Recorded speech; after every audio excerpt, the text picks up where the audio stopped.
Bonjour! Dans la communication par enfant, plusieurs obstacles peuvent faire en sorte que vous et vos enfants ayez de la misère à vous comprendre. Voici quelques trucs pour vous aider à bien communiquer.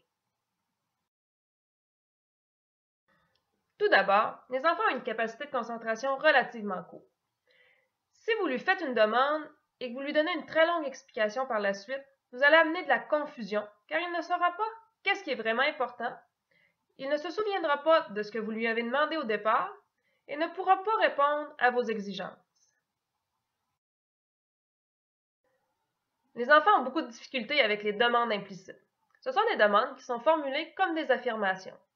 Par exemple, si on dit « tu as laissé traîner ton verre sur la table », l'enfant n'a pas la maturité cognitive pour comprendre que ce qu'on lui demande, c'est de le ramasser. C'est beaucoup plus gagnant de leur dire exactement qu'est-ce qu'on veut de lui. De cette façon, il n'a pas à se creuser la tête pour comprendre exactement nos attentes. Finalement, il faut faire attention aux fausses demandes.